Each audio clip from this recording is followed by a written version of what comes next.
Troy Goldberg, definitely inspiration on that. So have the spray foam that's carved. Because these are tree monitors, I can't go the same route as the dart frog people. I have to make walls that are a lot harder, a lot more kind of like dense. So these I use grout, which is like, the stuff to use for tiles and things like that in the bathroom. Cover it in grout, which is then dried, made solid like cement, and then it's painted and then sealed. Yeah, no, for sure. So the feeder holder is basically it's a little ring. It's a ring that can be basically asphyxiated anywhere in a enclosure.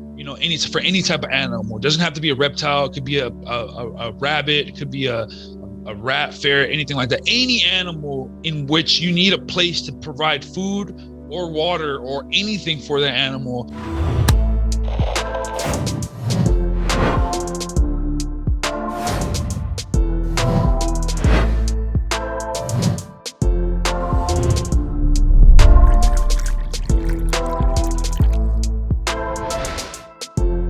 Welcome back to the Animals at Home podcast. My name is Dylan Perrin, and thank you so much for tuning in today. Thank you for bearing with me last week. Well, I skipped a week of episodes. I think I've only skipped 2 or 3 weeks this entire year, so last week was a crazy week, so I needed the break from the podcast, but we are back at it today, and I'm super excited to share today's episode with you. Today, I'm speaking with Eddy Garabito, who is also known as Father Blue on Instagram. Eddy is a blue tree monitor keeper and soon-to-be breeder out of Brooklyn, New York, but he is also an amazing DIY specialist. He builds these incredible enclosures, as many monitor keepers have to eventually become just because you need such large enclosures. And he's also an inventor. He has some incredible 3D projects that he's working on that are in the reptile space, and some of the projects I haven't seen anybody else doing. These are really unique to him, and he is just scratching the surface. So in this episode, we discuss blue tree monitors, how he cares for them, how many he has and whatnot. We walk through a few of his big DIY projects that he's done. He also is breeding grasshoppers, so I spent a few minutes talking to him about that, using grasshoppers as a feeder. And then at the end of the conversation, sort of the last third, we discuss his 3D printing business and how he builds the products he's building and the ideas that he has. And really, there's some mind-blowing things, and I can't wait to see how this space evolves over time. As I said in the intro of this episode later on when I'm talking with Eddy, I originally found Eddy from the Reptile Entrepreneur podcast with Bill Strand. They do another episode where they do a deep dive into 3D printing and how all that works. So I want to direct everybody to that podcast as well. And of course, that will be in the show notes. But before we jump into this episode, as always, if you're looking for more information on this episode, make sure you head to animalsathomenetwork.com. There you'll find the show notes, including the links to the Reptile Entrepreneur podcast and everything else that we talk about today, all of Eddy's social media and his email account and whatnot. You can also find links to the shop, so you can buy a t-shirt or a sweater. $5 for every t-shirt or sweater is automatically donated to the Amazon Rainforest Conservancy. If you would like to join us on Patreon, head to patreon.com/animalsathome. There you get early access to the episodes, as well as the opportunity to submit questions to upcoming guests. And we also do a Zoom hangout about once a month, and we have a really cool one coming up in December. So if you want to know more about that, go ahead to Patreon. And thank you very much to CustomReptileHabitats.com for sponsoring this episode of the podcast. There is affiliate links in both the YouTube description and the show notes. If you do make a purchase, a small commission comes back to me at no extra cost to you. And of course, that helps me keep the lights on in the studio. Let's jump into the episode.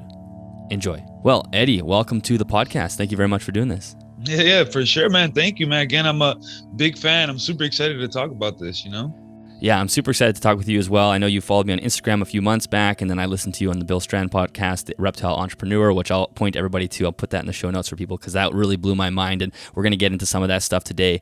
But why don't we go back to the original? How did you get into keeping reptiles in the first place?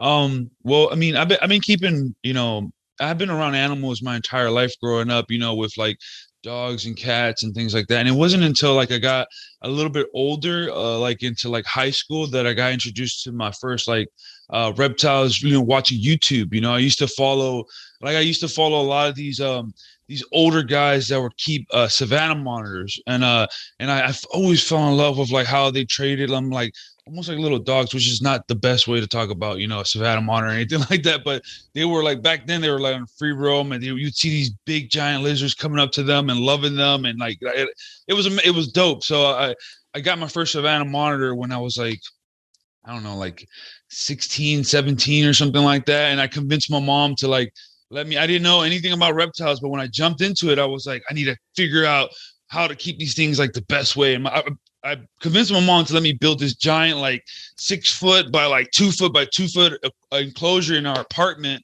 You know, I just got stuck with it ever since, you know, it progressed. But yeah, so I started off with that, and then, now I'm to tree monitors. You know, I've always been a monitor guy since I was first got into lizards. I love them, or reptiles in general. I love them. And these guys, when I first read about them like years ago, I was like, wow, these tree monitors, like they look, it's like living jewelry, just how beautiful and like eye-catching, stunning these things are. And so I was always motivated to like one day I'm going to work with these guys, you know. So do you remember what you first read, or where you first saw them on that magazine or website somewhere? It was on, I used to be on this forum called Reptic Zone, which is like for old school monitor keepers. Reptic Zone was like the play. It had the craziest forum for like the monitor side was just, they had people like Krusty and these guys like just Banshee Racer that were keeping these crazy setups for Argus monitors and black throats and all this. And I remember someone was like posted up these pictures of blue trees, and I was like, whoa, I was like, there's a blue lizard like that, and it looks like this, and what? And like that just like, I remember that like till this day for sure. Reptic Zone though, back in the day. I forgot about that website. I used to use that website all the time because it was like one of the best places for, you know, asking questions and whatnot. I wonder if it's still around. If it's still around, I'll throw it. Is it gone? It's gone. Like they archived the website, you know, like you can't see any of the old posts or anything like that. Luckily, I was able to say everything I saw there. I used to screenshot, and I kept it in a folder and like email. So I have screenshots of like pages that I thought were important to remember, you know. But yeah, I'm sad it was gone because there was so many cool people on that place. Yeah, it was like back then, everything was DIY. It was a lot of doing it yourself, and people were doing these unbelievable projects with their reptiles, and everybody had to be like, they were forced to be very creative because we just didn't have the supplies. And yeah, I remember you just learn so much, and you get so many cool ideas from people back then. Yeah, exactly. Yeah. So tell me about when you actually got your first blue tree monitor. What was that like? That was a cool experience. I remember it was like a couple years, like at least like 2 to 3 years ago that I first got them. It was for my I had ordered them specifically because it was going to be my birthday. I wanted to get them for my birthday. And it was a pair. I was able to find this from this guy named Ian out in Georgia. I forget what his company name was, but great guy. He was willing to work with me. I didn't have a lot of money or anything like that back then, but he was able to work with me and like kind of do a payment plan because I was so excited to get these guys. Again, they had come up. I had never seen them for sale to that point. And that was my first for sale, like, you know, looking for them. And I see these guys and I get them, and I just fell in love. Once I got them, like, it was such a hard, like, learning curve, taking care of the first pair, because I've dealt with monitors. I used to keep, I had a Savannah monitor. I used to keep black-headed monitors or Tristis monitors. So I had experience working with, you know, Arboreal, really kind of like smaller kind of lizards and things like that, and bigger stuff. But tree monitors was a whole different ball game. And so the force, like me being forced to like do everything correct, or these animals could potentially die, kind of really helped me like want to work really hard with these species and make sure that I was doing everything correct, you know, like it was, that's sorry about that. I'm like losing kind of thought, you know, like everything's jumbled up and stuff. Yeah. So as far as when you're saying they were a big learning curve and they're a big jump up from the previous monitors, was it mostly because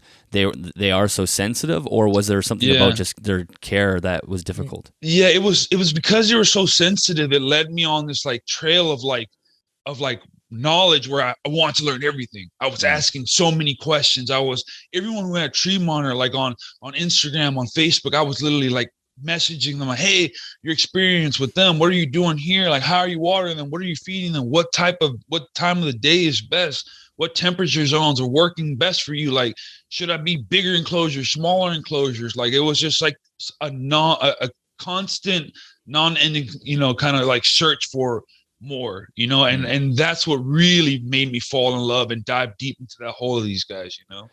Was that original pair, were they wild caught or were they a captive bred pair? They were a wild caught. But they were apparently here for like a year or so.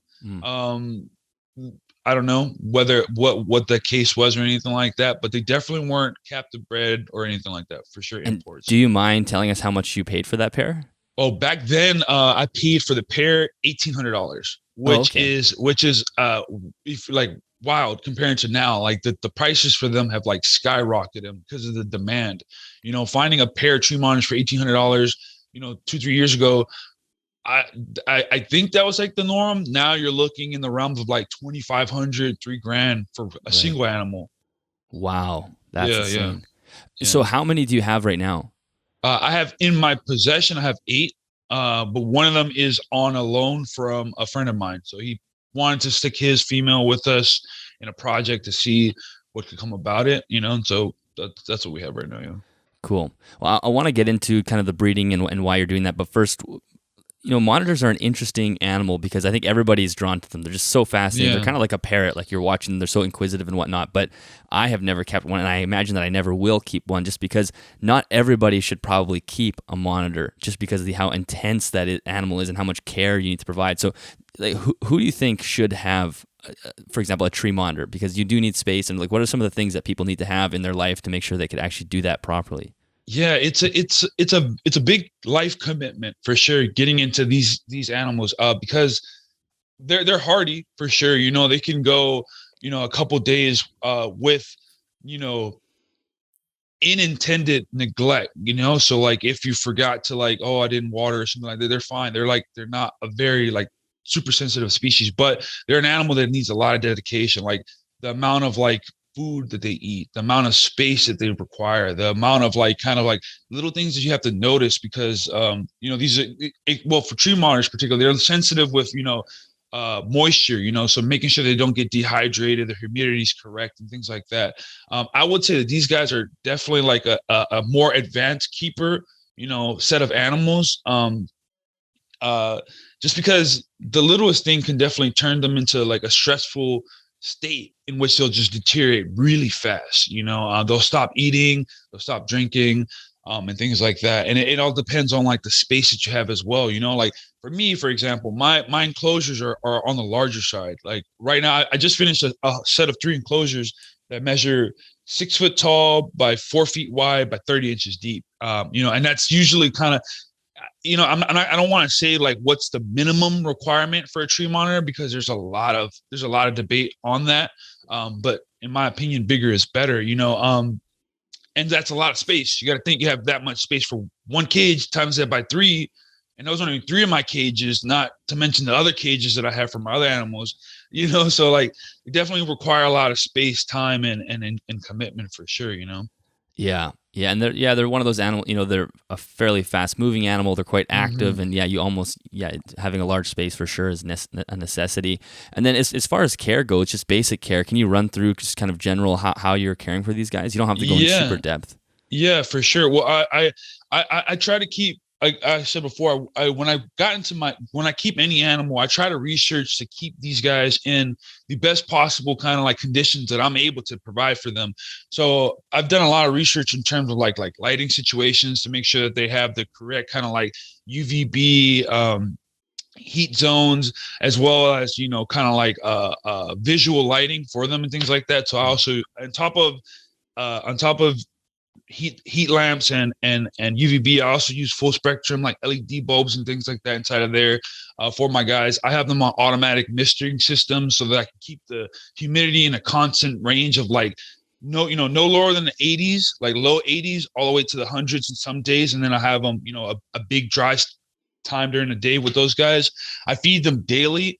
My younger monitors and my bigger monitors, my males, I feed those guys like every other day, like try to tongue feed those guys. But I feed them a mix of like roaches, grasshoppers, crickets, quail, eggs, and mice. Sometimes and things like that. During like breeding season when I want to like get them big and stuff like that. And then, yeah, that's pretty much it. My enclosures provide them like ample places to bask. So I try to keep like 2 to 3 lamps per cage so that everybody has like a place to like bask and things like that. And yeah, and water them. Again, they get misted and watered daily, every couple hours automatically. And my lights as well turn on and off automatically so that everything is like controlled taken care of. And so if I see anything weird, I have, all these variables that I can like cross off and say, like, it's not that, it could be this, Are you doing any sort of seasonal replication? Obviously, in Indonesia, there's a fairly heavy wet season and a dry season. Do you mess around with anything like that? Yeah, I have in the past for sure. To try to induce different like breeding, behaviors between these guys. I've learned that like, during this time, it tends to be like a little bit more of a wetter time and things like that for them. So I would generally mist really heavy, where I would do periods of misting zones where there were like, it was almost like raining in their cages. It would be misted for like at periods of like 2 to 3 minutes at a time, over like a span of like 8 times in a day, so it would try to keep those cages really moist, kind of where they're from, like endemic from and things like that. So I did that in the past.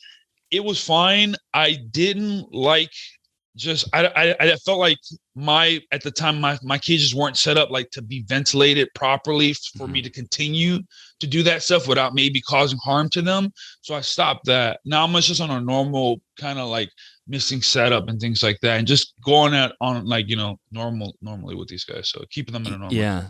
Well, it is interesting because it is tempting to replicate, a really heavy wet season and a dry season, like you said. But that's exactly the issue, is when you have not enough ventilation, it becomes stagnant and too wet, and it's probably worse for the animal. Like you'd rather just have a steady, consistent one that allows for them to dry out, rather than just having 3 months where they're just soaked all the time. Right, exactly. I mean, again, we're trying to create like the best environment we can here, capable and stuff that I'm capable of. And yeah, I would feel that I need big exhaust systems to like take out air and put in back air and things like that. And then, I just don't want to like potentially harm them and stuff like that. So I stopped from that. Yeah. So as far as the breeding goes, what motivated you to start a breeding project? I'm sure when you first saw that species, you thought, okay, I want to care for them. I want to have those animals because they're so beautiful and I want to work with them. Did you immediately think that you were going to breed them as well? Or, I mean, you bought a pair originally, so maybe you were already thinking that. What pushed you into that direction?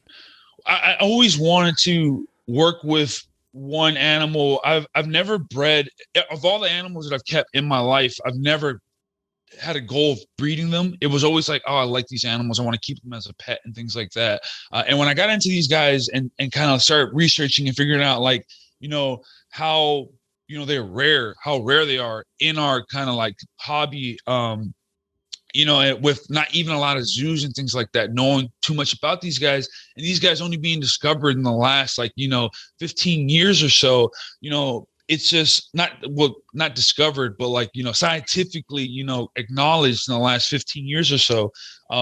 It just led me on this path of wanting to kind of help with these guys and bringing their kind of numbers up and their awareness up, in captivity.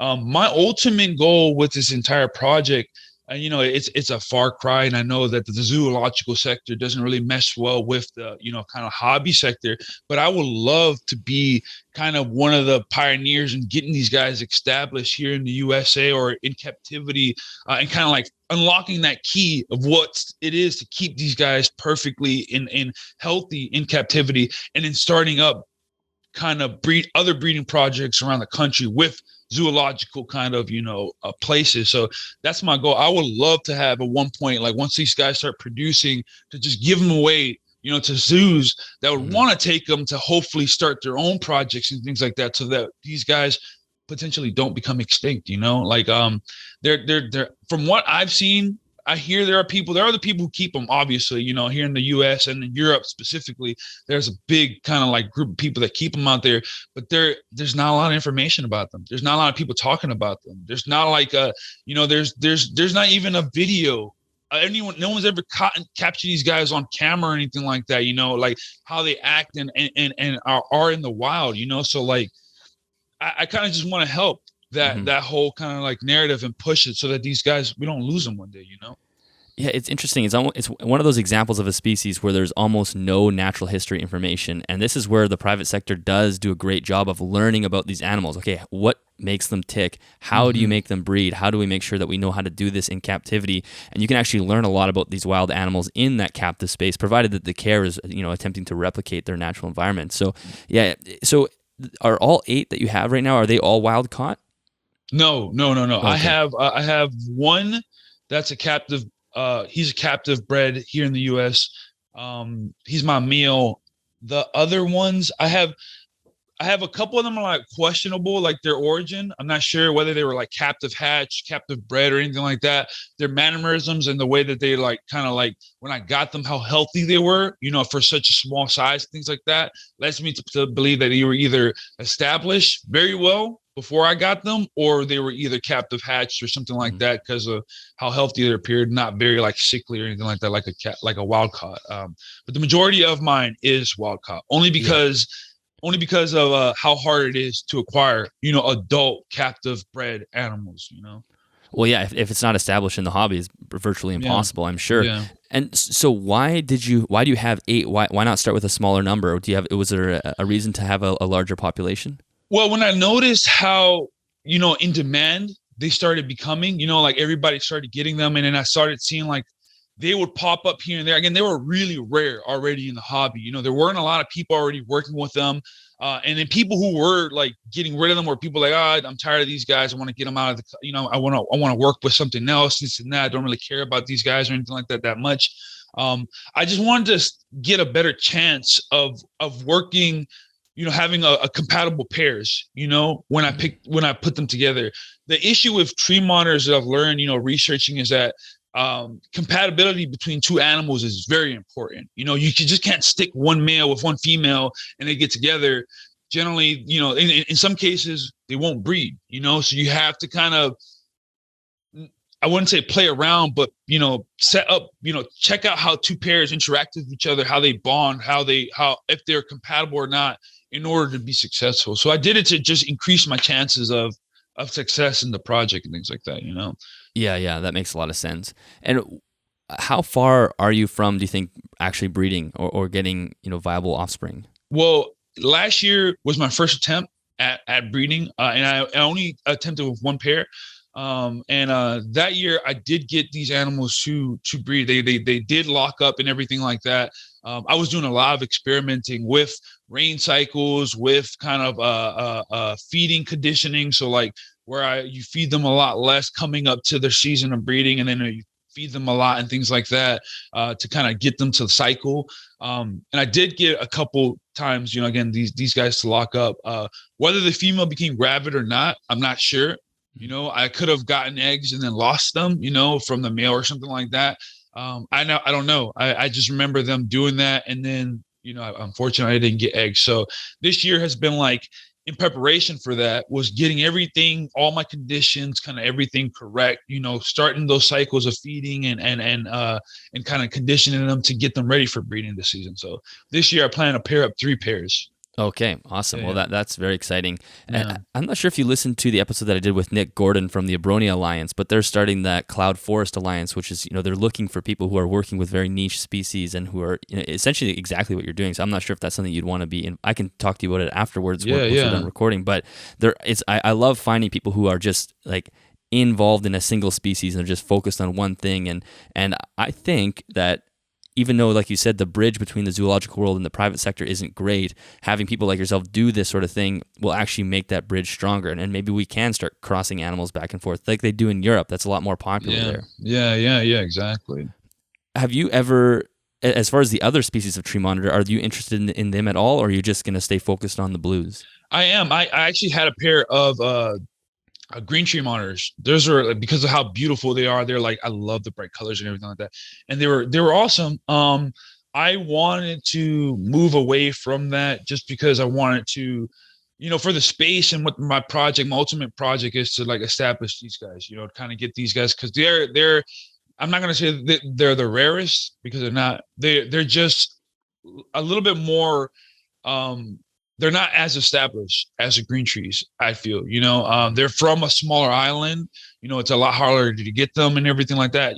From that place, I just feel like I really love, my favorite color is blue as well. So that was kind of another kind of like pointing to that. But I really wanted to just buckle down and focus on one species, not really have to worry about, I can't keep these guys with these guys because they're from 2 different places, where these all being the same animal, it's a lot easier to work with them all together, in the project. So Yeah, it's easier to have a system of care too, because you don't have to constantly flipping your mind around. And there, like, as you said at the beginning, there is something weird about a blue animal. I don't know what it is. It just seems so unnatural to see something that's so brightly blue in color. Yeah, they're pretty. They're very pretty animals. They get a little bit bigger as well, which I like that. You know, I coming from owning a Savannah monitor and starting off with those guys and things like that, a big hefty lizard that when you have in your hand, you're like, ooh, this has some oomph to it. You know, like.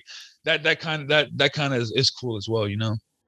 And what about behavior-wise? Are they skittish? Are you able to get them going off the tongs for the most part? How are they around you? So these guys, it depends on the animal. I have animals that are very skittish, that I cannot hold, that I cannot interact with. They won't tongue feed or anything like that, but they'll eat perfectly fine. I have animals that will, you know, as soon as I open the door, they're rushing to the cage and they'll rip my fingers off, you know, because they're ready to eat and things like that. But they'll eat from the tongs and they'll go on my arms and things like that as well. So it's a mix, you know. I would say that the older wild caughts that I have two of them that are like a little bit on the older side, like my first starting off ones. Those guys aren't very handleable, but the other ones have been in captivity for so long. I have a pair that's probably been in captivity for like 5 years or so. That's very comfortable around people. It's very easy to work with and things like that. But that's not the norm. I'd say generally with tree monitors, they're very skittish, very flighty, always hiding.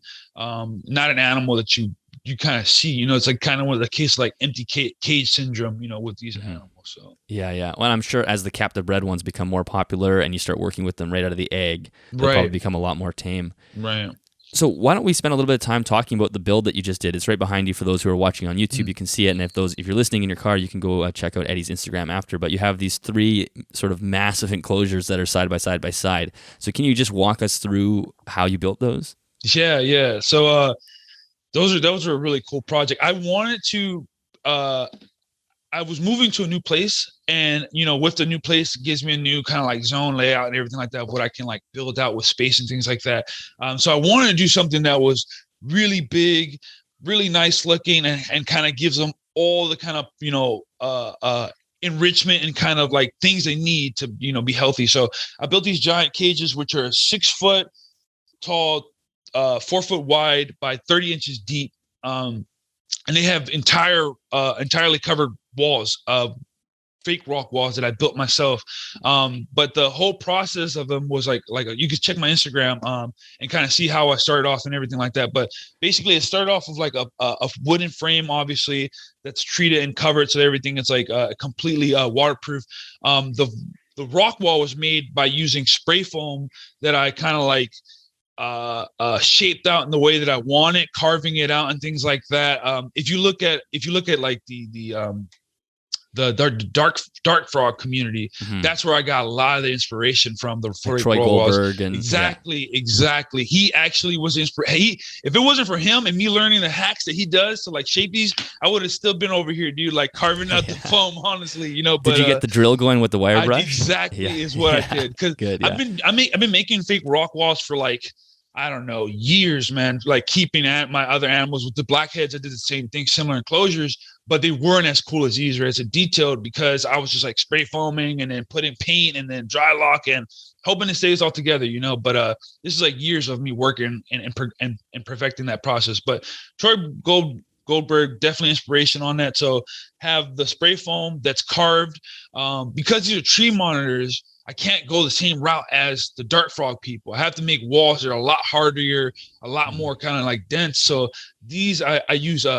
grout, which is like, you know, the stuff to use for tiles and things like that in the bathroom. They're covered in grout, which is then dried, made solid like cement, and then it's painted and then sealed all over and things like that. Yeah. So from these cages as well, I mean, after I did all that stuff, I obviously planted them out and put all the wood and everything like that in these guys. But yeah, I made sure that these cages are like completely self-sufficient. They have a bioactive soil for, you know, little things that I can't like control. If I miss like a little piece of food or something like that I can't find or something like that, it's going to be taken care of. They're all automatically misted. All my lights turn on and off automatically and things like that. Humidity is all controlled via humidity gauges that will sense the humidity, so they'll turn on the the missing systems and things like that. But yeah, just again trying to create the perfect environment for these, and all this stuff built by me, by my two hands, which is cool. Yeah, that's amazing. You must have gone through a ridiculous amount of cans of the Great Stuff foam. Oh, dude, you should see. I posted a picture on Instagram, on Facebook, on the DIY pages. I live in Brooklyn, New York, so I don't really need a car or anything like that. But I have this giant cargo bike, and it's like a 2 pallets with like, I don't know, like 50 cans of the spray foam that I needed for this thing. Yeah, it was definitely a lot of it, man. So do you not have a car? I have a car. Yeah, I do have a car. Oh, you do have a car. Okay. I have a car, but it's a project car, like getting built up and everything like that. Yeah. You know, I can drive it around and stuff, but I'd rather take my bike. It's just. So how did you get the wood in? Because I know that's a thing that people, you know, if you live in an apartment or you don't have a vehicle or you have a small vehicle, you're dealing with basically sheets of plywood. How did you get that delivered, or how did you get that to your home? On my bike. On my cargo bike. Yeah, if you, I have a cargo bike. Like I said, it's from Copenhagen. So those guys over there, you know, they have it down pat with what bikes should be able to do and everything like that. But this bike, I can carry a full-size person on it. I can carry my wood. I've moved a house once, you know, living here in Brooklyn, my place once on the bike and things like that. So yeah, I have a cargo bike that was able to carry that.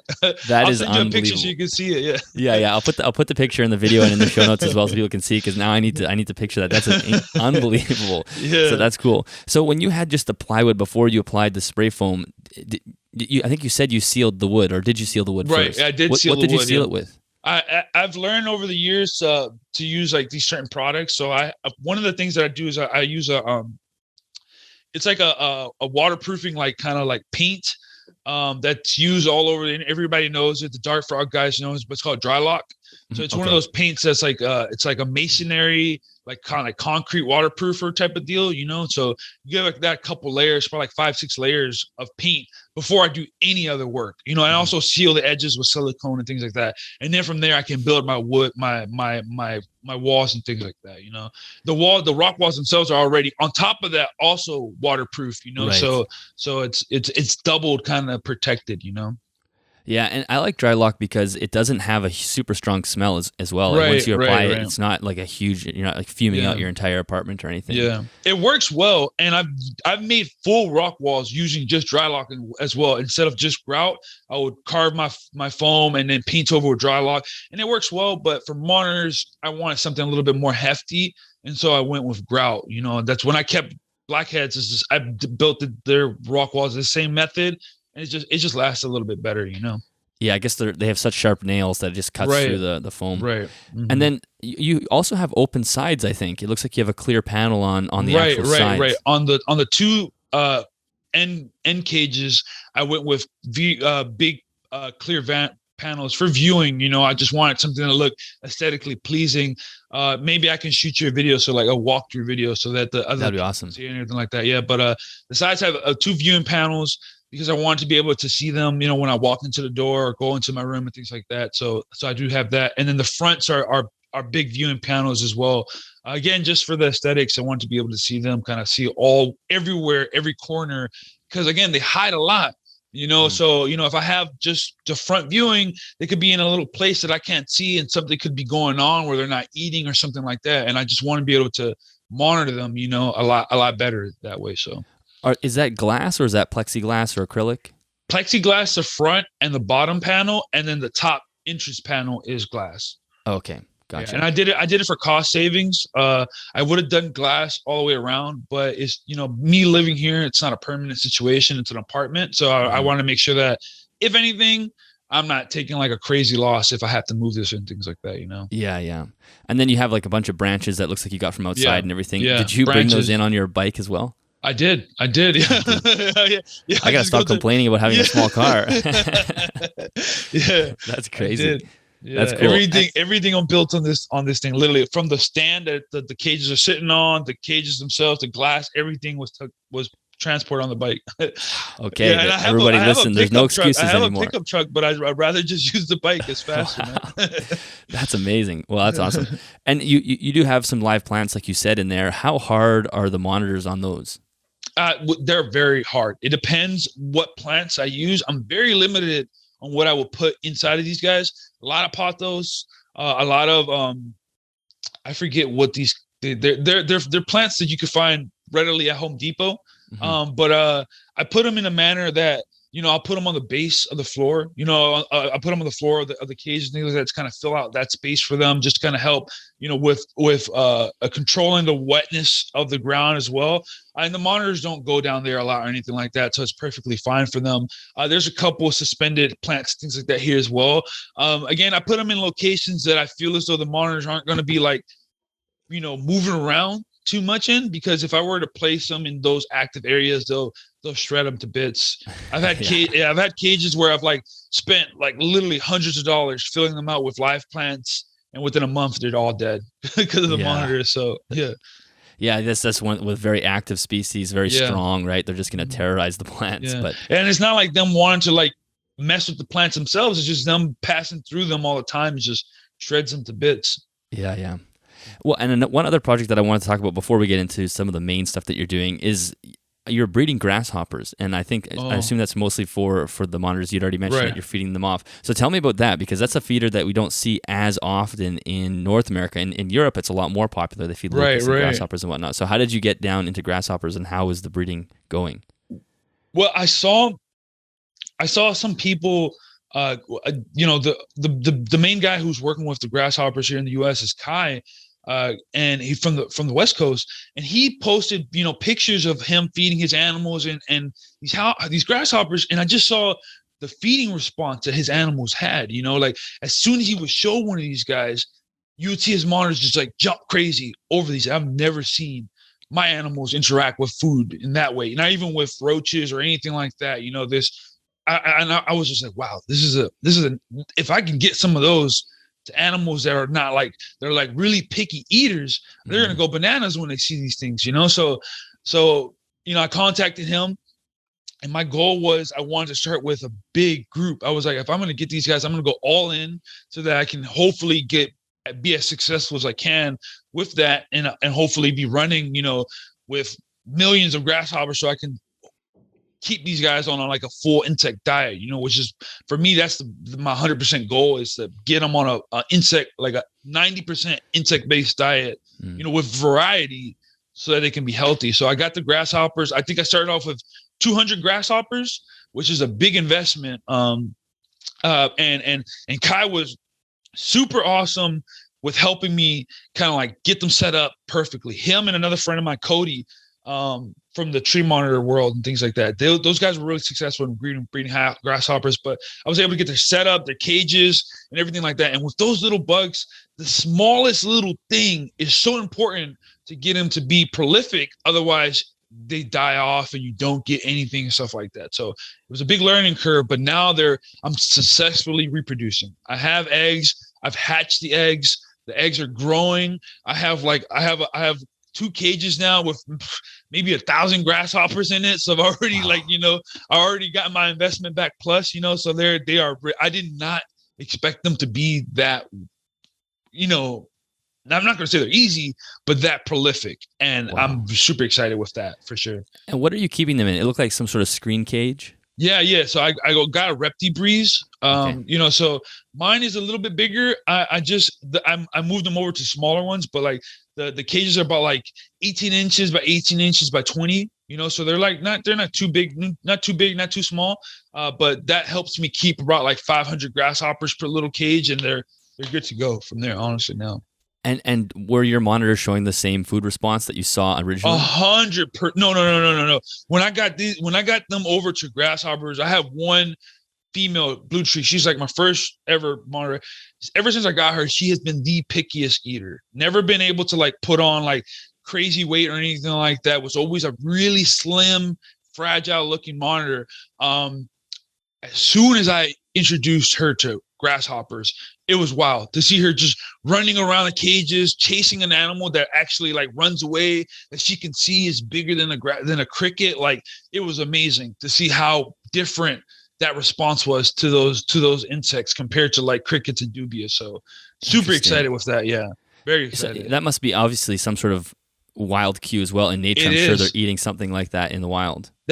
So from research papers, from research papers that they've done, books and things that I've read, when they've done surveys on tree monitors, 80% of their gut contact was insects like grasshoppers, katydids, and things like that. So they were majority eating those animals out in the wild. So it has to be, again, like you said, a natural like feeding response to seeing, hey, I know what the hell this is. I had that before, so. Do they fly, the grasshoppers? They do fly. Yeah, they jump and fly. Yeah. So that's Yes. a big plus with them as well. Exactly. So when one tries to go and you see this thing flying, that's what gets them exciting, I feel. They'll go crazy for them. Oh, that's cool. So you have a very powerful jumper, and they'll actually have space to fly within the enclosure, so it's a good hunt for them as well. Exactly. And then what are the challenges of breeding the grasshoppers? As you said, it's not easy. It's not like breeding crickets where they kind of breed easily. Well, because I guess it's dealing with a diurnal kind of like, species of insect where it has to have light. I'm so used to keeping roaches and mealworms and these things that don't need that. You just put them in a tub, you feed them, you water them, they're good to go. Give them heat, they're good to go. They'll reproduce no problem. But these guys need artificial light or some type of light source. They need that to, kind of reproduce and kind of get the instinct to reproduce. They need constant heat to kind of mimic like a sunspot and things like that for them to bask, almost like lizards and snakes, which is kind of funny. And they eat a ton. And then you also have to provide them an environment that's completely, how to say this, that has enough sufficient airflow. So if you put them in a tub that creates condensation, from their food that they're eating, because you're feeding them lettuce all day and things like that, and different greens, that produces a lot of condensation that can literally suffocate them and they can die from that. If you don't feed them enough, they'll start getting hungry. They'll start eating each other. So you have to be on top of it. You have to give them a basking zone that's in like the 90s range, giving a sufficient amount of food, give them an area to deposit their eggs. It's just so many things that go into place. And if you forget about these, you'll have grasshoppers eating each other, grasshoppers laying eggs on top of lettuce that then get eaten by other grasshoppers, or, it's just a lot to deal with. But once you figure it out and you get it down packed, they just reproduce like crazy. Yeah. Well, I remember my one experience with grasshoppers was maybe 2 summers ago. I thought I would go outside and catch some and try to feed my geckos. My geckos weren't super keen on them, so I didn't try it again. But just trying to catch grasshoppers outside was a nightmare. I thought it would be easy. I'm like, I'll just go outside. There's so many grasshoppers where I live, tons. Yeah. They're flying, they're hitting you. Just to get them, it was horrible. So I meant, if you have any escapees, I bet that's a real pain. Right. Yeah, it is. Definitely is. Yeah. it's every time I have to open up the cage to feed them, they're just jumping on. I'm like, oh my God, I got to find 5 of these guys now, Yeah.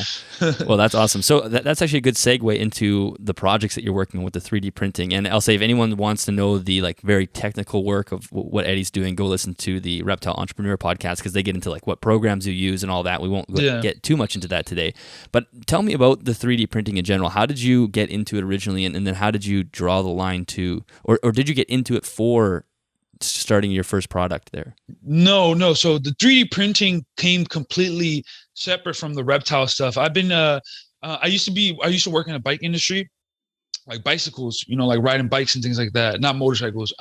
And I came up with this idea of wanting to create my own bike for myself so that I can ride around on, because I'm a tall person. I'm like 6'3".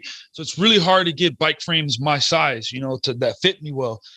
So I got into the 3D printing world so that I can create a bike frame, made my bike frame that I wanted. And so I learned these new skills of 3D design and manipulation and being able to create these, objects physically. And that led me into the world of how can I use these tools that I already own, that I've invested so much money into, to help my animals, So I, with the tree monitors, going back to how finicky and picky and kind of shy these guys are, a lot of times these guys won't eat in front of you. If you try to provide them with a meal like a dubia roach or cricket, if I let them loose in their cage, I'm never going to know whether my animal ate them or not. They'll disappear. They'll go somewhere. Who knows? So, I've tried with stapling cups to wood and seeing if that would work. But, I wanted to make a way that I could just pop in my food, make sure that it doesn't go anywhere. I can see if my animal is eating or utilizing it. And that led to the first project, which is the 3D printed feeder holders, which was me to develop a way that I can put my feeder insect or my food or whatever, my water, be able to see if my animal is eating it, and then also being able to take it out and put it back in, replace it if I needed to, quickly, so that led to that realm. And that's how kind of I got into that whole world. And then from there, it just blew up. All the ideas that I had, when I made one and I could see that it can work, and I had so many people interested in it, they were like excited for what I was doing. That led me to all these other projects, like the egg laying box, or the hide that I'm creating, and all these other little kind of small things as well. So yeah, we'll get into those for sure, because I want to discuss those. I'm sure you have a million different ideas that you want to get into for sure. So can you describe what the feeder holder is for those who are just listening, what it is and how you use it? Yeah, no, for sure. So the feeder holder is basically it's a little ring. It's a ring that can be basically asphyxiated anywhere in a closure, for any type of animal. It doesn't have to be a reptile. It could be a rabbit. It could be a rat, ferret, anything like that. Any animal in which you need a place to provide food or water or anything for the animal. It creates a little plastic dish catcher, and you can affix it to any piece of wood or surface via some screws, some wood screws and everything like that. And this allows you then to utilize these deli cups, like a standard size deli cup. It's clear and plastic, and luckily you can get them in different sizes, like in depths and things like that. And it allows me to basically take these cups and put them and replace them, or put them in any configuration that I want, to basically put food in or water for my animals, And the cool things about these cups, or about these dishes, is that they're pretty small, because they're just a ring to hold a deli cup, that I can put them anywhere within the enclosure, and I can put quite a few of them per enclosure to give my animals options. Yeah. With the tree monitors, they're really flighty. They don't like to eat in front of you.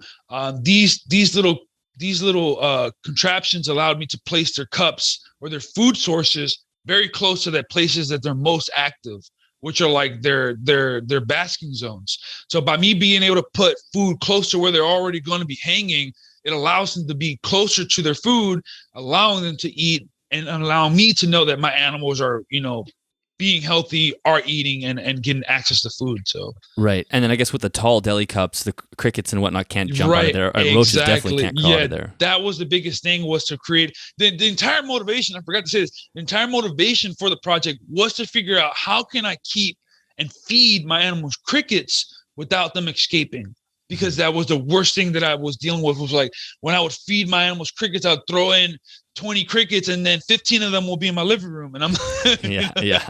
We've all been there. It's like, damn it, how the heck did you get out? Everything looks sealed, and then their one was hopping across the floor. Yeah. So it actually worked. They can't get out of there. They couldn't get out of there, and then the monitors would go crazy, because they would see the crickets hopping in this cup trying to get out, and so they'll learn, like, oh, I can't get them from outside, I can get it from the top, and the crickets can't jump out. And so it solved that problem of feeding them crickets without the crickets going anywhere. And it was awesome. Yeah. Now, what about the grasshoppers? They must be able to bounce out of the tall ones. The grasshoppers, I don't feed them with the holders. Oh, okay. So I can, if I want to, I'll put like one or two, but they will hop out. For the grasshoppers, my whole thing with them is to make sure that my animals see them. So I'll generally like tongue feed them, and most of my animals will eat those animals, the grasshoppers, out the tongue, or I'll just throw a couple of them in there, and my monitors will go crazy catching them. When if they don't catch them now, they'll get them later for sure. They're a bigger insect, so it's just easier to let them loose in that cage. Well, and with the grasshoppers too, they're not necessarily going to burrow into the substrate like a roach or a cricket. Right. Like you said, you might lose them and you never know. Like superworms, I hate feeding superworms, because if you drop a superworm, it goes into the soil and then you never see it again. You're like, well, now exactly. So that's an amazing idea. And the other really cool thing is that you can.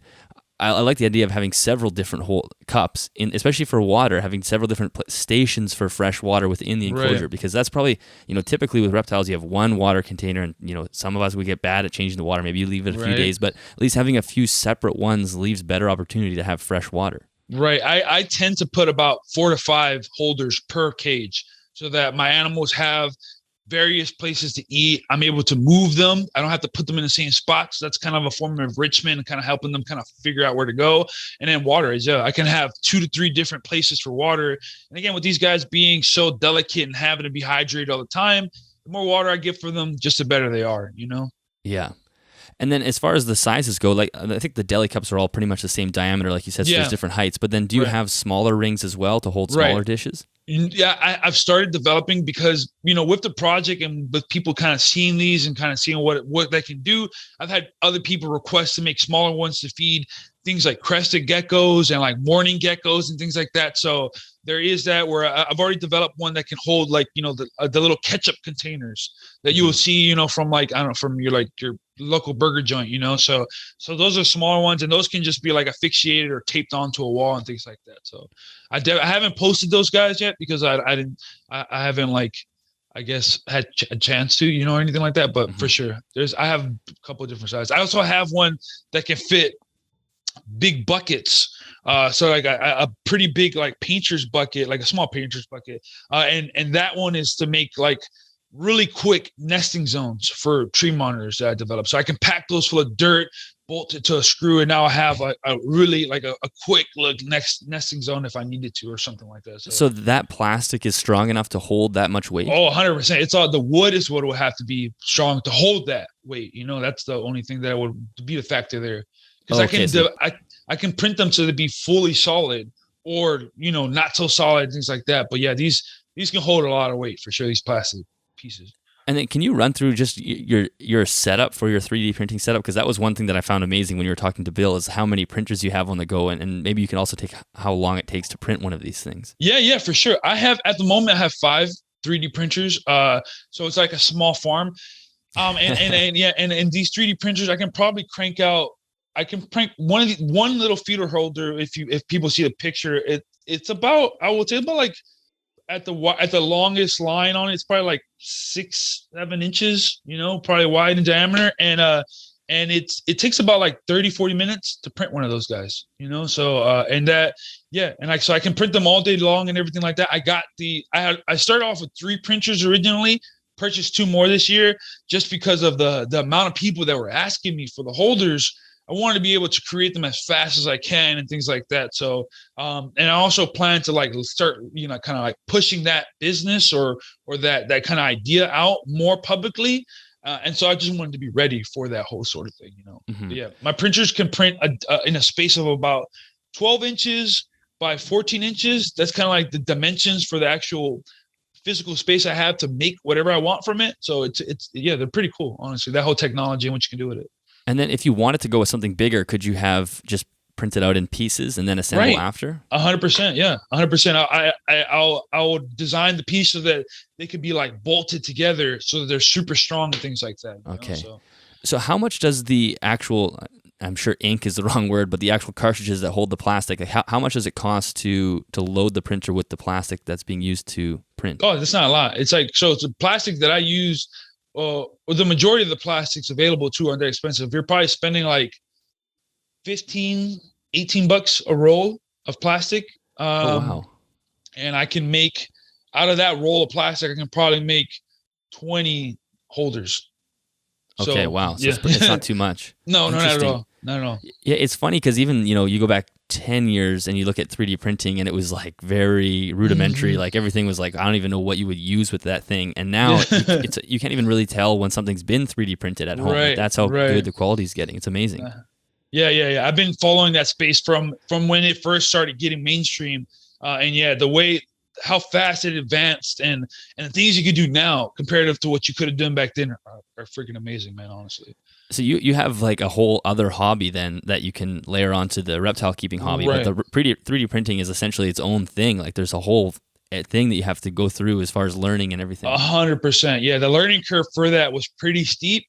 And I used it for different industries, like I said, the cycling industry. So I used it a lot to make tools, for bikes, to fixing things, and also like different mounts or hold cameras in certain ways and things like that. So it was the idea behind the 3D printing kind of thing was for like prototyping, development, and design, so that's why I have those items. It was all to make things that I can test out to make sure that they are safe to make in real time, in real life. So yeah, it's a whole different type of thing. Definitely separate from the monitors, but I'm glad that I got into it because it's been such a useful and vital tool for what I have right now, Well, I can imagine how beneficial that would be if you're someone that can conceptualize something and then actually create it with a printer, because how often do we all, we all have some level of DIY when it comes to keeping reptiles. And you sometimes think, oh, if I just had a piece of something that would hold this and fix it. And then, but you can just go, okay, design that on the computer, print it out. All the lights in these cages are all custom brackets that I designed and made so I can hold them. Cause I was like, the fixtures, I'm like, damn, how am I going to hold these fixtures up? They're like the old school top Zoomet fixtures. So it's not like they can just screw on to the top of a surface. I had to make fixtures that can clamp them and hold them in place, but take the heat and everything like that from them and stuff like that. Like the wood, for these to hold some of these pieces of wood, have these little brackets that I developed that I could just screw into the grout, and now it's like a little perch that I can lay a piece of wood that I could take off and on. Like so many things, because I was like, damn, I don't want to damage the wall that I just spent so much time making. Like I want to make it safe, so like, yeah, definitely a tool that 100%. I'm happy I have.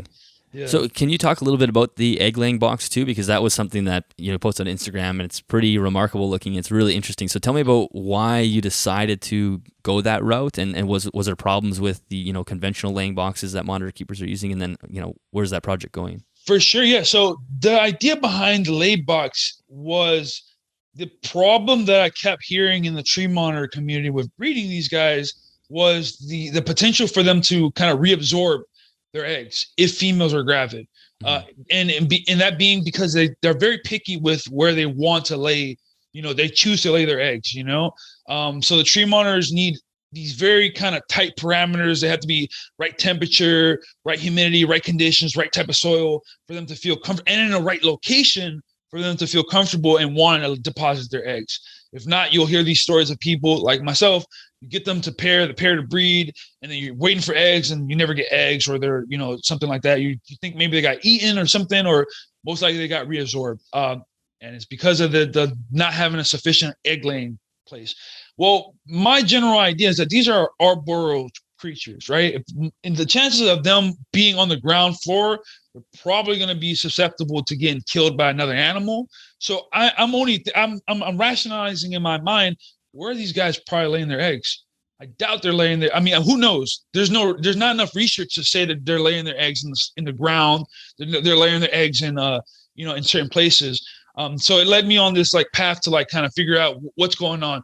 Well, I remember hearing this story with I forget this name, but the guy, I think his name is Cody, the guy who was working with with crocodile monitors, and he was bleeding. He did that project with the black dragons and things like that. Water monitors. Well, Corey Imar, yeah. And he talked about how when he made a nesting box that was suspended like a lot higher, his croc monitors started breeding and laying eggs. Mm-hmm. And he was talking about how like, oh yeah, it's because these croc monitors lay their eggs in termite mounds that are in the trees.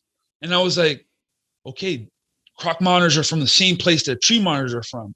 What are the chances that maybe tree monitors are also laying their eggs in the canopies of the trees inside termite mounds? And so that led to the inspiration of creating this nest box that was kind of formed and shaped similar to a termite mound that I can have suspended high up in the air, and then also controlled with heat and things like that. So I made the heat, the nesting zone, basically being able to incorporate heat rope on it, so I can, with a thermostat, control the temps and everything like that, and then have all these holes in it so that it can drain, because I miss my stuff as well a lot and things like that. So the idea was just to create a place where these guys can nest higher up and see whether that will benefit them in this breeding project and things like that, Oh, that is so interesting. So were people conventionally using nesting boxes on the floor to try to get the 100%? Yeah, okay. So they'll do like little boxes on the ground, buckets, double buckets with a heat pack and things like that in the inside, or a heat mat in the inside, and it works. For people, that works perfectly fine. There's no issues or anything like that. The tree monitors will breed and reproduce.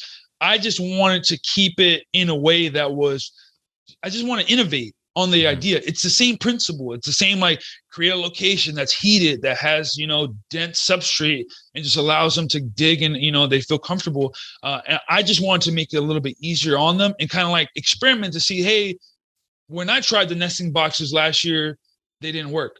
I had two separate zones, two different type of boxes. My animals did breed. but they didn't lay, so whether my parameters are right, probably not. Maybe I could definitely improve on those, but I also want to say, hey, I have these animals and have multiple animals. Maybe I can experiment this year with one pair and see whether this is a better solution for us. Maybe that's the key that we've been looking for, is that, hey, we're not providing these guys places to lay their eggs up higher. And maybe that's why they're not reproducing more. I don't know. But that was kind of the inspiration behind that project for sure. So is the idea to leave the eggs incubate in the enclosures, or you pull them out right away? Yeah, so how you pull them out, yeah. Is the heat just to encourage the mother to go dig, and without the heated box, she won't do it? Right. So it depends with people, but everybody swears that with the general idea in the community is that they need to be heated, because the female won't go to those areas if they're not heated. If it's too cold or anything like that, for some reason, they just don't want to be, in that. They're not diggers. They're arboreal animals that stay in the canopies all day and things like that. So it has to be something with maybe how, temp zones are in the wild in these specific places that they're laying eggs, that they tend to go to a warmer spot. But it's just generally kind of approved that, yeah, warmer is better for them to lay. And again, that goes kind of prove a point with the idea behind the suspended tree boxes, the lay boxes, is that, well, you would think like if they were laying if they were laying in places that need to be heated, if they're so high up in the trees, how are they going to the ground, and it being a warm place is most likely not a warm place for them to lay in the ground. What would be some place that might retain heat? Well, maybe a termite mound that's getting direct sunlight, that's already enclosed, that has all these caverns inside that probably help create a crazy controlled environment. Like, to me, that just makes more sense than them going to the ground to dig a hole to lay their eggs and leaving them there, and them reproducing in the wild without getting eaten by the other animals that are around. So a lot of thoughts for sure when I was developing this. It really does make a lot of sense. So can you describe just what the actual box looks like for those that are just listening? Because it almost looks like an egg shape itself. And then is it something that you can easily take out? And you say you can bolt it up and have it there, but is it something that you can easily just remove so you can incubate the eggs? Right. So the idea behind it, it's shaped like an egg with a large surface, with a large entrance hole at the top, and it's perforated for looks, like it has this like texture on the outside for looks, but the texture also has all these small little holes all around. The entire thing is basically kind of I forget the word for it, but has holes throughout it, which are drainage holes for the misting setups that I have. So as they get misted, they're continuously like damp, and that allows them to drain so that they're not waterlogged or anything like that. And in the rear of these guys, there's a clip system that I'm developing on it. And my prototypes that are like in use right now with my other animals, those are just fixed onto the walls permanently. I can just like screw them in. I can remove them and screw them elsewhere. But the new design, I'm still working out how to like make it so that it's like, perfectly fine. But that would be you attach the base permanently to whatever fixture, and then you'd be able to just slide in the holder and remove it in and out and kind of place it wherever you'd want within the cage and stuff like that. Yeah, that is such a good idea. And I can imagine that people are pretty excited about it. Yeah, 100%. Yeah, I've got people, I'm making them in a smaller size as well, because a lot of people, as cool as the lay box thing was, people want to use them as hides, because of the same thing. But to be able to put them with like some moss or something like that can be easily drained and put everywhere, like, so they're excited for the hide aspect as well as the laying aspect, because it's a whole different type of way. I'm sure there's someone out there who's tried this method, maybe with like buckets or something like that.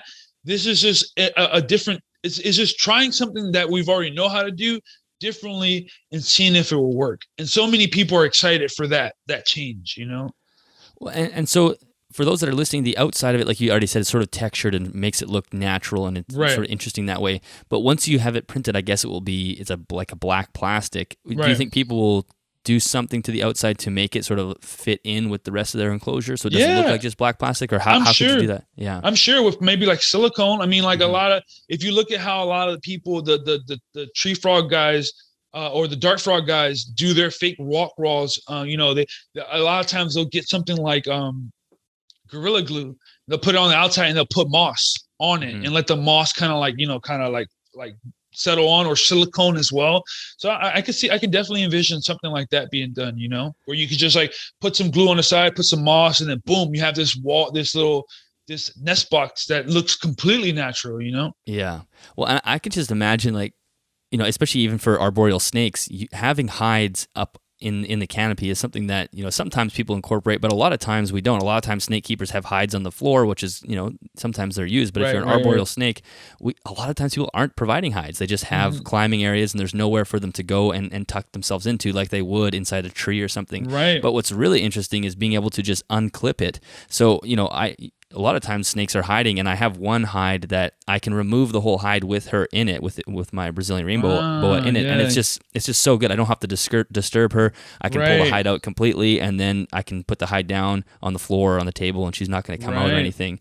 And it's just so much less stressful for the animal. You don't have to rip them out of their enclosure. Wow. Like, I think this is a great idea. I'd never thought of it from that perspective. I always, that's a great 100% for when you have to do maintenance or anything like that in a cage. Yeah. It makes it so much more easier. That's especially really cool. If you have the weight of the, if you know the weight of the hide itself, then you can put the hide directly on the scale with the animal in it, and you can weigh them very easily, because that's the easiest way to weigh a snake, is if they're already in a hide, or else it's just a nightmare. I mean, weighing snakes is just so annoying to begin with. So yeah, I think this idea can really be expandable in many different ways. Yeah. Do you think going a more natural route, like the way that I have right now, do you think that's something that's more, I have people who are interested in it. I have people who also like it when they like the version without all the texture and things like that. What do you think? Is that something, I guess it's like, it's all in the eye of the beholder, huh? Yeah, I think so. And I think people who are keeping more naturalistically will gravitate to the ones that have more texture and whatnot. And then people who are a little more clinical, and maybe they're doing some breeding things, would like it to be just, I mean, a lot of people just use those plain PVC black hides, and they like those. And some people hate them because they're an eyesore. But yeah, I think you could easily do both. And yeah, I think it's a really neat idea. There really isn't much out there you see people using like coconuts and whatnot, like that sort of stuff. But yeah, it's cool. That's what pushed me towards this, and developing a lot of different things. I think I was telling Bill the other day, but like I'm also working on a weight so that I can like feed live insects to my animals, like a method that I can control like remotely, so that, for times when I'm gone, have like a container that already holds a couple bugs or something like that, but then have a way to be able to have them released and, then close back again, so that I can feed them when I'm on like a 2-day vacation or something like that, but like, yeah, there's different things that I'm trying to create that aren't available right now to the market, and to fix these little small problems that I see, that we don't have solutions for.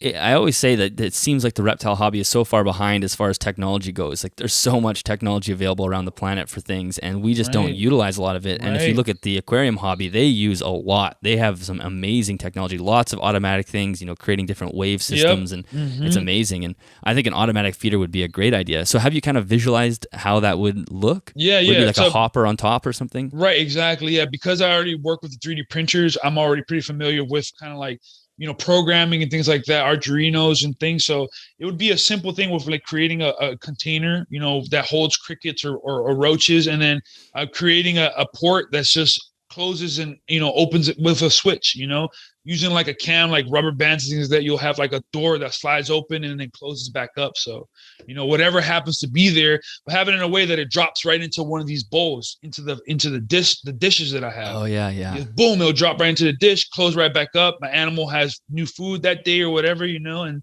then go from there. So I'm already working on prototypes. It's just kind of refining things and making sure that's right. I'm the type of guy that unless my product is 100% perfect, or I have people that are telling me like the feeder dish, that's already been, since I've gotten into tree monitors, I developed that. And I haven't released it publicly until this year, because I wasn't confident it was working. I've had people using that product for 2 years and them telling me, yep, it's been through heat, my monitor is bashing it, this and that, it works. Then I felt comfortable releasing it. So I'm the type of guy that takes my time, making sure I have all the kinks out, and then I'll have fun with people like checking it out and stuff like that. So yeah. So as of right now, as far as the products that you have, can people buy they can buy food holders as they contact you, or what's the process there? food holders for sure. You can buy them at the moment. I don't have a website up, unfortunately. I'm just very busy and haven't had a chance to, but I am working on one. But generally people just contact me directly in my on Instagram or on Facebook or via email if you have that as well. And I can give you all the information to share. And I make them out for them. I have plenty holders ready made already. So it's just pay for those guys and I can ship them out and stuff like that, Yeah, that's awesome. I'm sure you'll hear from people after this as well. And do you have so you have the hide boxes, the nesting boxes, and the potentially automatic feeder. Are there any other ideas that you're tossing around that you would want to talk about, or is some things you want to keep some things I really want to keep secret because I'm developing the website and I'm trying to like have this like nice catalog of like items that I can provide that I see as things that people can use, but I can give you things that I'm working with people who keep venomous animals. So creating items that help those guys out. I also stay safe. Yeah, exactly. I also have items that I've been working for the Arboreal snakes. Again, don't want to say too much about the items that I'm working on, and then also working for like smaller geckos like crested geckos and things like that as well. So I have items, but once I have the website up and everything else, and that way people can see like, oh look, he has various items that people can kind of test out for me and stuff like that. Yeah. Well, we're just scratching the surface. I can't wait to see how that all develops. So once you get to that stage where you have a website and you have some products that you're comfortable releasing, what is your vision for how that will work production-wise? You're going to have to get some more printers and you're just going to spend your days just printing things? No. How does that work? I mean, we'll see, but I'll probably scale it up where I can like, the good thing for me of being in New York City, there's so many bigger farms than what I have, so I'm able to probably outsource people making them for me and things like that. My line is for what I have right now, what I can do production wise. I'm fully comfortable.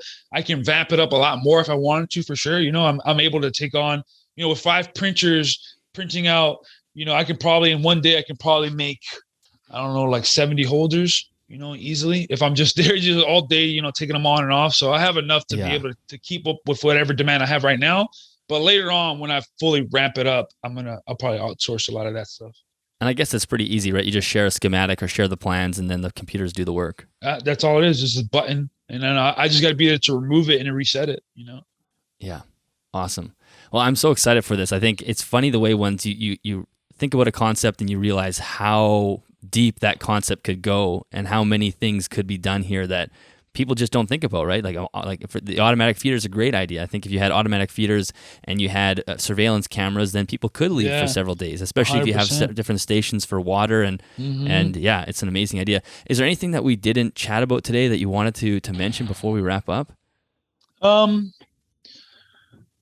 would say I'm sure because you're a very popular, a network and everything like that, on YouTube and things like that, this might draw some attention towards blue tree monitors and people wanted to kind of like figure out more information, things like that. I want to kind of lead people towards where they can maybe find more information on there. I would say that as of right now, I discussed earlier, like one for me, when I started off, the biggest help was places like Reptile Zone and, and the King Snake kind of forums and stuff like that, marketplace forums back in the day. Right now, my biggest help, the thing that's been helping me out tremendously have been the local Facebook groups, like the tree monitor Facebook groups and things. I think it's like 2 or 3 of those at the moment. Check those places out. Ask a lot of questions there, kind of like deep dive into that whole world of those people that are keeping them right now before you get into these animals, and I'm sure there's going to be 1 or 2 people like, hey, I really want to get a tree monitor now after seeing this sort of thing. Make sure that you do a lot of research. You take the time to kind of figure out and learn about these animals before you just dive head first. I got mine already having kind of experience with monitors in general. I'm not going to say that these are a hard, I'm not going to say that they're a hard species to keep, but they're definitely not a leopard gecko. They're definitely not a bearded dragon, so keep that in mind.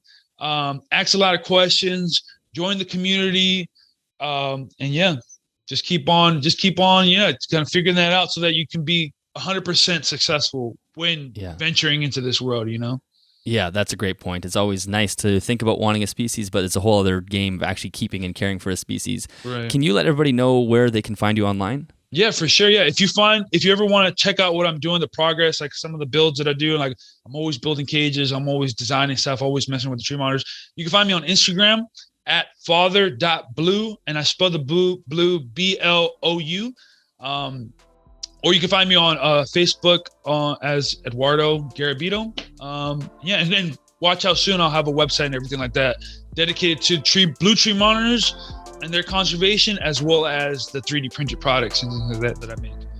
Awesome. Yeah, I'm so excited for this, Eddie, and I think that we'll probably do another one in the future because you have all these. You're one of those things where we're gonna have to catch up with you in a year from now to see what you're doing. And for those listening, Eddie did a great podcast with the Reptile Entrepreneur podcast, and I think there's some other podcasts coming out as well. So I'll make sure those are in the links for people to go, because they go into some more detail with the 3D printing and whatnot. So, Eddie, thank you so much for joining me on an episode. This was a fantastic chat. I cannot wait to see where this heads, and I'm going to have to pick up some of your products as well, because I'd love to test them. Awesome, man. Thank you again, man. I'm a big fan, and I'm super excited that I get to share this. You know, it's something that I'm so passionate and excited about, and I'm glad that you gave me a chance to speak about it, man. You know?